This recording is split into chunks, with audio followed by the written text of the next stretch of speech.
Funding for Governor's Perspectives with Kent Manahan is made possible by the Robert Wood Johnson Foundation, committed to helping Americans lead healthier lives and get the care they need. Additional funding provided by Seton Hall University, Seton Hall School of Law, Connell Foley LLP, and by the John S. Corzine Foundation.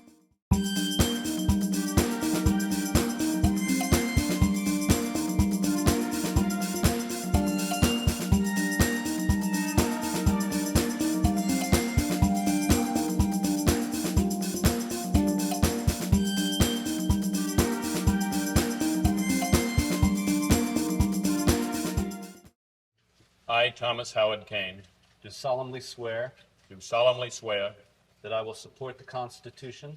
that I will support the Constitution. Tom Kean was elected governor in 1981.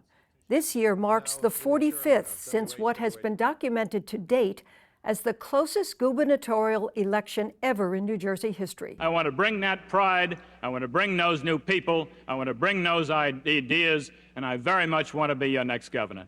But it wasn't exactly over that Tuesday, November 3rd, in 1981. What followed was legal action in the courts, with Democrats charging voter intimidation at the polls and a 4-week recount to determine the actual winner. The election was that close. In the end, with a 1,797 vote advantage, Kean was eventually sworn in as New Jersey's 48th governor on January 20th, 1982, at the War Memorial in Trenton. 4 years later, Governor Kean won a landslide victory, this time winning re-election by the largest ever majority in state history. His popularity led to an invitation to deliver the keynote address at the Republican National Convention in 1988. It was a huge success. Time has run out a long time ago on your liberal vision of America. Through the decades, Kean, now having celebrated his 90th birthday, has been remembered for education reform, environmental protection, job creation, arts and culture, and you probably remember this ad promoting New Jersey tourism. In fact, it's so many different things that we think of it as a vacation in America the Beautiful. Only smaller. New Jersey and you. Perfect together.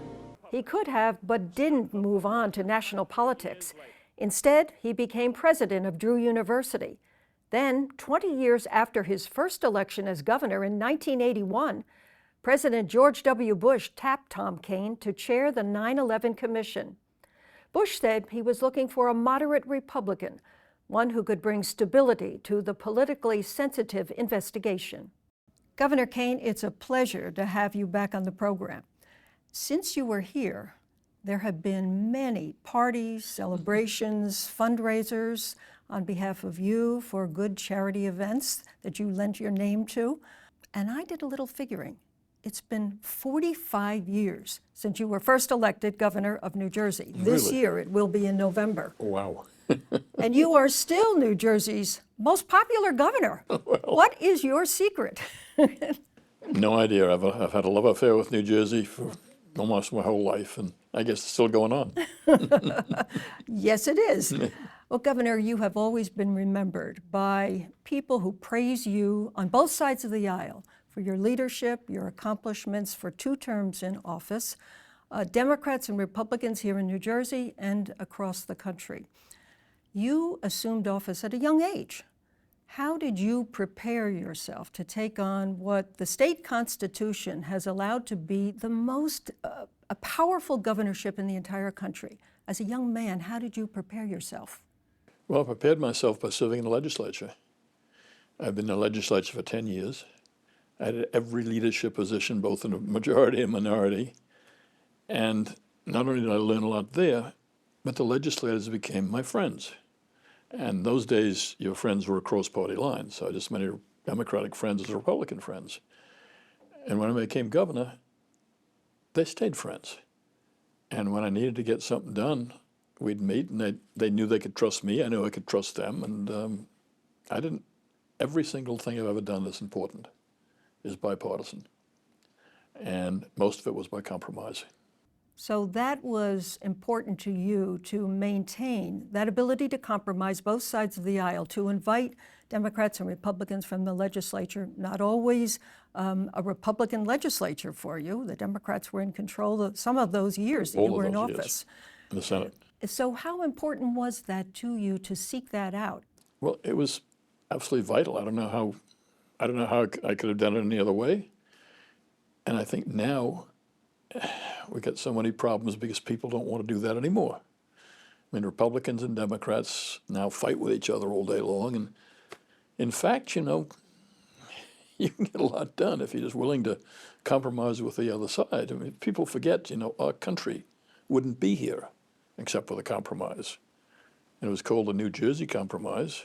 And we'll be talking about it again as we get into our celebration of our founding this year. 250th, yes. And if people hadn't compromised, big states versus small states, we wouldn't have a country. So compromise is in our DNA. And it's too bad that compromise doesn't seem to be with us anymore. Well, your family goes back to the American Revolution in New Jersey. Governor, what did that do for you? Did that push you toward politics? No, I was never wanted to go into politics. Your father was a congressman, your grandfather that's right. a senator. It's politics is a disease of the blood in my family, but I didn't think I'd been infected. And I was going to be a school teacher. I never wanted to be anything else except a school teacher. And I took some time off from graduate school at Columbia, getting my doctorate, in order, just because it would be interesting to work at a national convention. And the bug bit me. And before I knew it, they'd asked me to run for something, and I never got away from it again.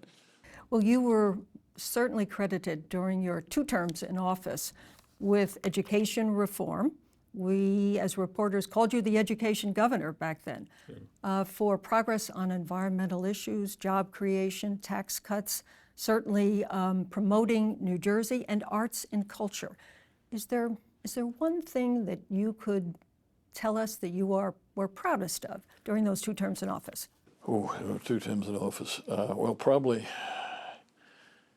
certainly some of the environmental, the protecting the wetlands of the state, both coastal wetlands and inland wetlands. Without that, we would be a different state.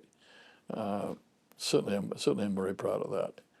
Very proud of the education reforms. I mean, in fact, we raised teachers' salaries. I mean, I'm the only governor who was able to do that. We actually raised teachers' salaries by legislation, so that you would no longer pay teachers a non-living salary. That was important. And then there's a whole raft of other things that were important to me. The fact of New Jersey PAC, New Jersey Science Center. There's a whole Too many to list. I hadn't thought of it that way, but there is a list of things I'm very, very, very, very proud of. And a lot of it is the fact it was bipartisan, and it was by compromise, and the fact I never had a state senate of my own party in the entire 8 years. They never blocked a major nomination, never blocked a major piece of legislation. We had our differences. We worked them out. And without that working out, a lot of the things that I'm most proud of never would have gotten done. Well, how much of that had to do with the fact, of course, in 1981, you were elected by the narrowest majority in the history of our state. Then you turn around in 1985, you are reelected by the largest majority, still to this day, in the history of the state. What did that majority allow you to do as governor, particularly in your 2nd term? A lot, because I got along with the legislators in both terms. But once I'd won by the largest majority in state history by 70% of the vote, when I'd carried 60% of the African-American vote, for instance, as a Republican, they were a little nervous. They didn't want me coming into their districts and saying, they're not cooperating. So for at least the first couple of years, almost anything I suggested was fine. And we got a lot of stuff that the New Jersey Arts Center, which the legislature had opposed in both parties. I was able to get through in that period. There were a number of other things like that were difficult, but I think people were willing to give me The benefit of the benefit of the doubt. Well, certainly the economy changed from your first term to your second term. The first couple of years that you were elected in 1981 after being sworn in '82, the economy was really tough, but things changed a lot. And did that influence your ability to get the priorities you had done? Oh yeah, well we promoted the state. New Jersey and You Perfect Together became a slogan for the state. I did ads promoting the state. We cut some taxes on businesses. And it was almost like you tipped Connecticut and New York. Jobs came flowing into the state.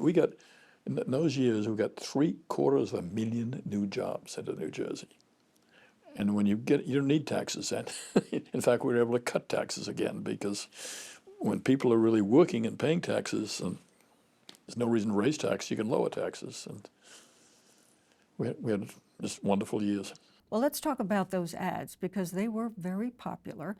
Was that your idea? Did you want to do them? Were you encouraged to say how we all remembered? What was the saying, Governor? New Jersey and You, perfect together. Perfect together.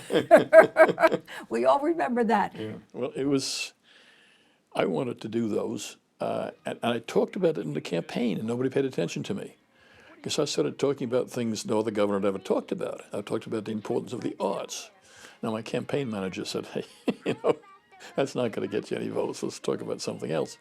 But that's what I wanted to do, and I talked about promoting the state. I talked about the fact New Jersey, if we're going to succeed, we really had to feel good about the state. You couldn't have this New Jersey Second to New York, yeah, that's second right, to inferiority Pennsylvania. complex. We had to understand that we were as good as anybody, if not better, and that we could promote ourselves that way. And so from day one, that's what I wanted to do. It was really get New Jersey, because I knew if New Jersey got proud of itself and understand that we're second to none, then we could do anything. We could do absolutely anything. We had to get over the inferiority complex. Well, you mentioned arts. Certainly you were responsible for the Arts Center in Newark, the Performing Arts Center. Tell us why Newark? How did that come about? Why did you think it was important to put the Arts Center in the largest city in the state? Well, first of all, I had a love affair with Newark most of my life. I grew up right next to Newark in Livingston. That's where we did our shopping. That's where we used to go down and we'd go and he'd listen to parades and everything else in Newark. So I always loved Newark. And the year I ran for assembly was the year of the Newark riots. And Newark hit at some of its lowest point. And the idea of, I didn't think the state could come back unless the state's largest city came back. And I'd been going to graduate school in New York and lived in a very poor section of the city. And then I saw Lincoln Center come into that area of the city. And everything changed. Businesses came back, restaurants came back, hotels were full. And I figured the arts can be used for urban rehabilitation. And that's where I got the idea that if we're going to have an arts center in New Jersey, we got to put it in the state's largest city, and it's going to be part of that city's comeback. And it has been part of that city's comeback. And to this day, it has been. Yes. Do you have a favorite story you could share? A favorite memory, I should say, of your 2 terms in office? If you could point to one thing. I think when I was running for re-election, and 2 things happened that don't usually happen to Republicans. One is the state's largest labor unions all endorsed me for re-election because we created so many jobs. And they did a parade down the main street in Trenton with all the union cranes and everything else. Saluting you. Yeah, saluting me, and it was just wonderful. And the second thing is part of that same campaign. I marched with Dr. King when I was young, and Coretta Scott King came in to campaign for me. And I thought, if that woman who I admired so much was willing to come in and thought I was good enough for her to take a trip into New Jersey and campaign for, that was one of my proudest moments. I remember sitting next to her and she was endorsing me, and I thought, it doesn't get any better than this. In 1988, you delivered the keynote address for the Republican National Convention in New Orleans. What was that like for you? The reception was amazing. I was there as a reporter covering that convention. How did you gear up? What did you see as your role in delivering that address? Well, it's a difficult speech. First of all, speaking in the Astrodome is difficult because it's such a huge hall way and back. But secondly, I think when you give a speech like that, it's a party speech. I mean, you're speech talking to all Republicans, because the Republican National Convention. On the other hand, you're also talking to a national audience. And you've got to explain your party, at least your vision of it. And so in my speech, I talked about what I call the politics of inclusion, how my party ought to be inclusive of everybody. I talked about my belief in the environment and the arts and all of that. I don't think they'd had a speech like that before, but it was a little different speech, but it was received well, and I set aside, as I think you ought to, my vision for what I thought my party should be. Well, George H.W. Bush was running for election. You were speaking on his behalf to a national audience. You could have run for national office. Many people talked to you about it, asked you to do it, to consider it. You never did. Why? I like New Jersey. I mean, presidents of both parties asked me to serve in their cabinets. I just didn't want to go to Washington. I like New Jersey. My family was happy in New Jersey. My wife was put up with me in politics, but she didn't love it. I think if I'd continued to do it, she wouldn't have been very happy. You wrote a book in 1988, The Politics of Inclusion. Why was that important to you to do at that time, to urge your Republican Party to reach out to people of color? And has anything changed to this day, in your opinion, on behalf of the Republican Party? It has not changed the way it ought to change. The Republican Party gets more percentage of African American votes than they used to, but I'm not sure they entirely deserve it yet. I mean, I think there's a lot more we can do. I mean, to me, a party is worth its salt. Ought to be looking how to improve the lives of those who need their lives improved the most. It should be reaching out to those who need help, whose actions by government can give them that help, give them hope, help them realize the American dream. I think that's what a party ought to be about. And my idea of the Republican Party is that it should be that way, and it hasn't always been that way, but it should be. And I've spent most of my life trying to work it so it is that way. Governor, after serving 2 terms as governor, you moved on to Drew University, where you were president. And during that time, after 9/11, then President George W. Bush asked you to chair the 9/11 Commission. What kind of an undertaking was that for you at that time? I thought a load of bricks had been dropped on me because it was, we had been attacked for the first time since 1812 at our own borders. And people were shocked and upset. People were looking for somebody to blame. People didn't understand how it could have happened. How could our government have let us down in that way? How could it? And as we found, as we did our investigatory work at the commission, we found out that almost every level of government had let us down in some way or other and hadn't done their job as they should. From the people who checked people onto the planes, they shouldn't let those people on the planes. They didn't have the credentials to get in the planes. Shouldn't let these people come into the country and survive in the country. And so we ended up detailing account of 9/11, which is still used, by the way, as a textbook in classrooms and universities. To this day. To this day. So it was an accurate report of what happened. And then we made, I think, 49 recommendations. Have most of them been taken advantage of? Have most of those Everything except one. Every single one of our recommendations have made this country safer. We have not had an attack since 9/11 or close to an attack, and I think the reason was we had the largest reorganization of government in the nation's history. We reorganized all the intelligence services and made them talk to each other and made them work as one unit instead of as used to be competing with each other. And so it's worked. So I'm proud of it, and I'm proud of the fact that we were able to do something as 5 Republicans and 5 Democrats. Tell us about your relationship with your predecessor, former Governor Brendan Byrne. What was your friendship like? I know you were fierce tennis partners, and you were also on this program together, Point Counterpoint, talking about the issues for many years. It was wonderful because we first became friends when I was a Republican leader in legislature, and he was a Democratic governor. And there were things we had to do together because if the state was going to move forward. And we started talking about, and we found out we agreed on many things probably more than we disagreed on. And so we'd sit in his office, we'd figure out how we could get this done, how we can get the necessary Republican and Democratic votes in order to get these things through the legislature. And we worked together. And when he left, before he left office, he appointed me as a commissioner of the New Jersey Highway Authority, which is nobody understood because Democrats don't put Republicans to high positions. And when I was governor, I appointed him the commissioner of the Sports Authority. And so we worked, you know, it was one of the pleasures of my life was our friendship. A lasting relationship. It was a lasting relationship. Well, as a former history teacher, you certainly know the importance of the 250th anniversary of the birthday of our country coming up this year. It is this year. Governor, what would you hope for New Jersey to be remembered as part of that? What should New Jersey be doing to prepare? Number one, teach history in our schools.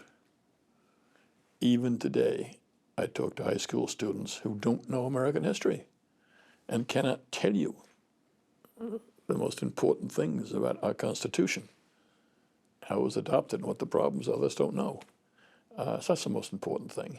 And then, of course, we should celebrate. I mean, this is an incredible democracy that was formed against great perils, the first of its kind in the world. We've made some mistakes, and we haven't been perfect, but we've been pretty darn good over the years. And so much of the American Revolution has an historical footprint right here in New Jersey.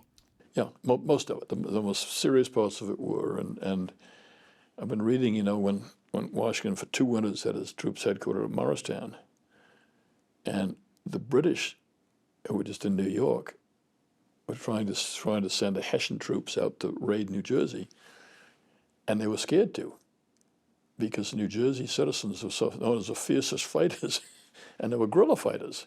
So if you sent an army into New Jersey, you were lucky to get that army back. so they were scared to come in. They were scared to fight in New Jersey. We're now a few months into the new year with a new governor. What would you hope for New Jersey in this year, Governor, as we kind of start a clean slate with Governor Mikey Sherrill? Well, I like the new governor, and I wish her nothing but success. And it's very, very important. First of all, she succeeds. Secondly, she brings the state along with her. It's a tough job. I mean, it is the most powerful governorship in the country. But you don't have proper communication in the state. Benjamin Franklin called us a keg tapped at both ends, Philadelphia and New York. So it's hard to communicate, and it's hard to get the wishes across. But she should be able to do it. I mean, I think the state is with her, that wishes her well, and I think if she can remember to work with both parties, which I think is important, to set out a blueprint and to measure along the way how to get there. Do you have a favorite governor you could point to and tell us about?